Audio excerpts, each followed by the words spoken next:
Okay, we are now joined by tonight's winner of the Bank of America Roval 400 at Charlotte Motor Speedway and driver of the number 88 Trackhouse Racing Chevrolet, Shane van Gisbergen. Shane, congrats on the win. With this victory, you become just the second driver since Jeff Gordon 25 years ago to win 5 straight road course races. Just speak a bit about that sentiment and then ultimately how you pulled off the win earlier today. Yeah, thank you. Amazing day.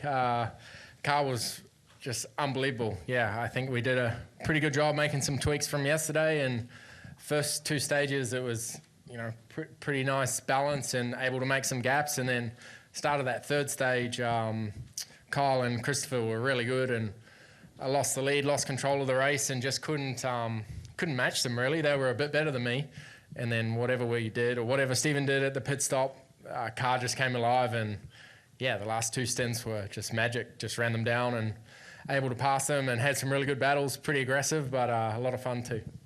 All right, we'll begin opening up with questions. If you have a question, please raise your hand. We'll get a mic to you. We'll begin with Mike up here in the front, then we'll go to John and then Trenton. Mike Henry, Auto Week. Shane, those skirmishes you had there with Larson, how concerned were you about possible fender damage, tire damage, whatever? Was that close at all? No, it all felt fine, but yeah, I gave him a little bump entry to 7. I thought he was going to give me some space, and he didn't, and I couldn't back out of it. And then straight away it was like a switch flipped, and he was angry, and he swiped at me, but probably fair enough. And then it was pretty aggressive from there on, but tried to stand my ground, and then he kind of pushed me off a couple of times, and yeah, I thought it was good, hard racing. And then once I got back to him, I think he kind of just gave me the spot. We'll go to line here. We'll go to Trenton, then John, and then we'll go to Chris over here on the side. Trent Washington, FrenchStretch.com. Shane, along those lines, similarly, I asked Larson about that battle, and he said you were just so much faster than everybody, and that he said what a lot of people think, that you're out there toying with the field when you're not out there leading the field by like 20 seconds or whatever. And so how good was the car at that point? Through the day and stuff, and the adjustments you had to make, and just how even though you win these races, it is a challenge for you at times, and you're not just toying with the field in those moments. Yeah, especially the start of stage 3, I didn't feel like I was toying with them. I felt like I was struggling, and we didn't have the pace. They kind of drove away from me. So, but yeah, every other stint and every other set of tyres, I felt like we were fine. So, not sure if we made a bad adjustment or bad set of tyres, whatever it was. But yeah, once the next tyres came on, I drove out of the pits. I'm like, I'm back on again. And away we went. Go John next. John Newby, Savage Ventures. I have 2 quick questions for you. So first off, with the advantage that you had crossing the finish line, had you already made it back to the garage before everyone else finished? I sort of was watching the big screen trying to see how Ross was going. I saw most of the last stint they were focused on him, so I was just hoping Ross went through. And then as I was going through NASCAR 1 and 2, I saw smoke and cars spinning and wondered what was going on. So I was a bit of a race fan for the last 10 laps or so, trying to see what was happening on the big screen, and that took my mind, hoping a caution wasn't going to come out. I was trying to just watch the race. And then on an actual serious note, I asked Justin about kind of like benchmarks for you after Richmond, New Hampshire, last week at Kansas, and he said it's not a benchmark situation anymore. It's more of just he believes she'll be very dangerous as long as you keep immersing yourself with Steven, with film study, all that different stuff. So where does that process go from here, heading towards the end of the season and into the off season?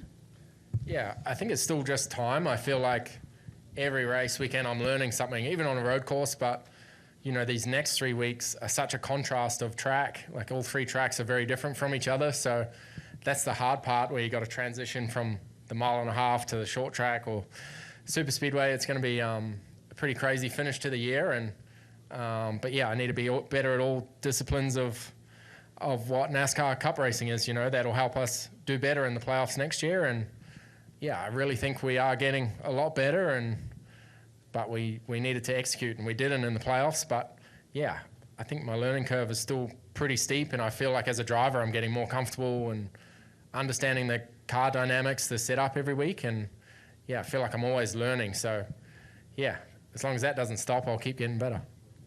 Let's get a mic over here to Chris on the side, and then we'll go back over here to Claire and then to Barry.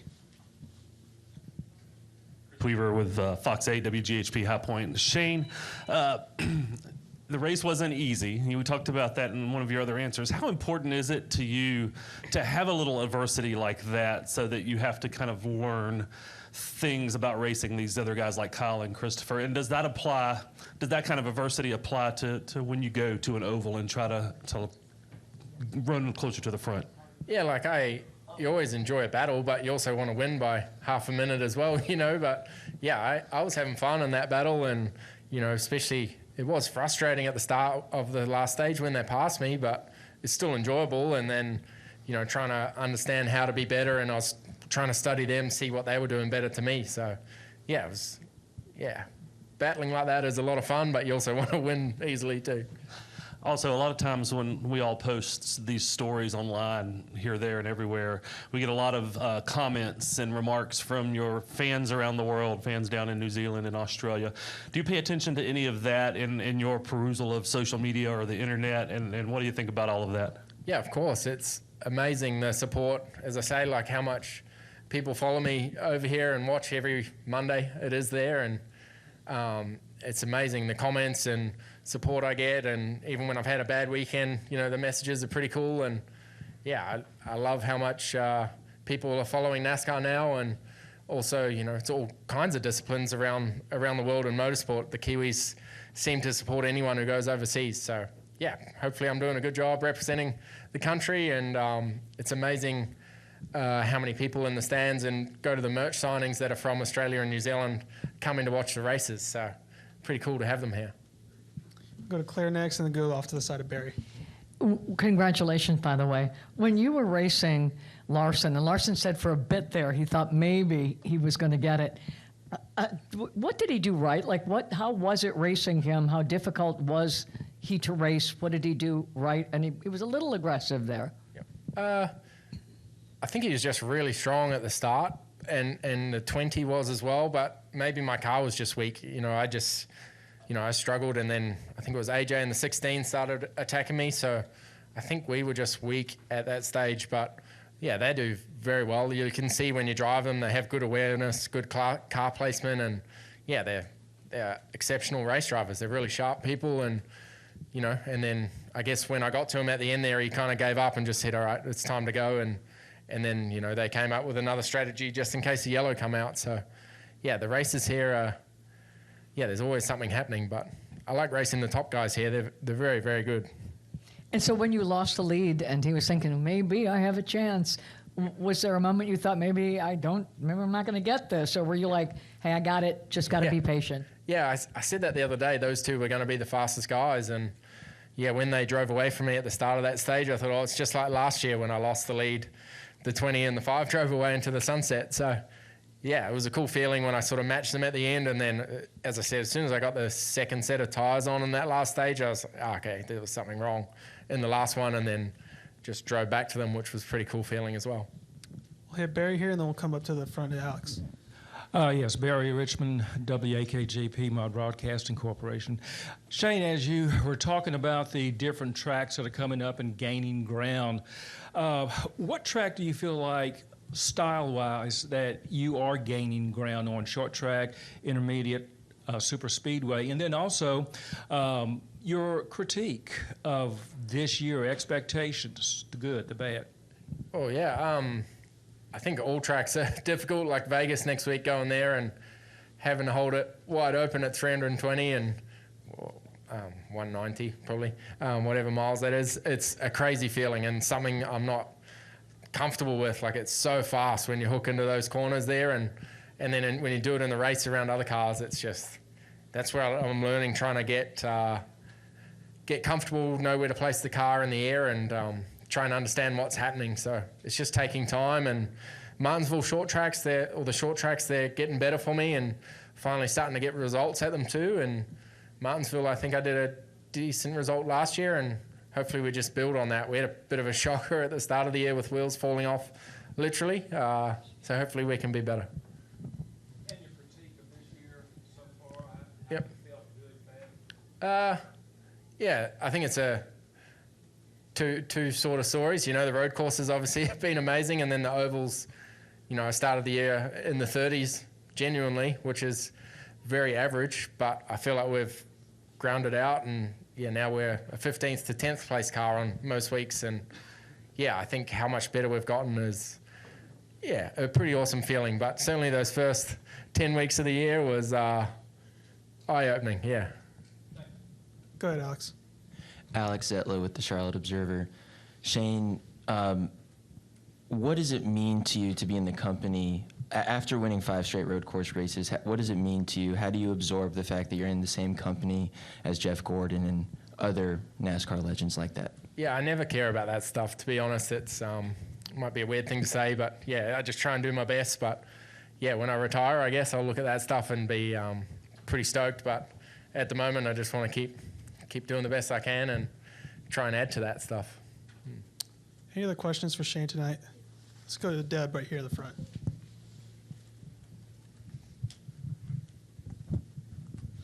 Deb Williams, Auto Week. Congratulations, Shane.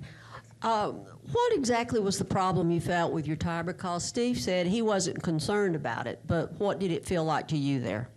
I just felt like I had no grip. I turned the wheel and it's just lazy and the front tires wouldn't bite. And then out of 7, I was just slipping the tire, and it was a high tire wear track. And as soon as you started slipping, it would just be a losing battle. Your tires would just drop off. So right from the first lap, I just couldn't get the tires to grip up. So yeah, I just don't understand. And then on that first lap out, as I said, the car was back on rails. So something definitely was different and put us back a bit. Thank you. We'll wrap all the way in the back over there with Zach in the corner.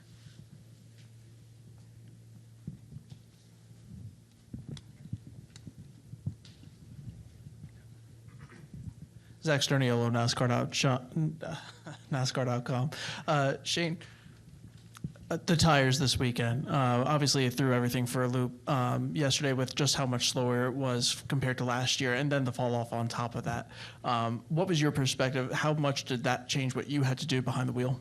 Yeah, it was a bit of a shock. I think our outright pace was 2 seconds slower than last year, and then you'd fall off another 4 seconds off what we did last year. So that was a big surprise. I don't think anyone expected that. And yeah, as a driver, you want to be flat out the whole time and pushing hard, but also those races create mixed strategies and different pit cycles and stuff. So probably more interesting as a fan and seeing people come and go and a lot more passing. So yeah, I'm all for whatever makes better racing. It's frustrating having to drive and save the tire the whole time, but if it makes good racing, I'm all for that. Well, Shane, appreciate you coming in tonight, and congrats on another win. Thank you.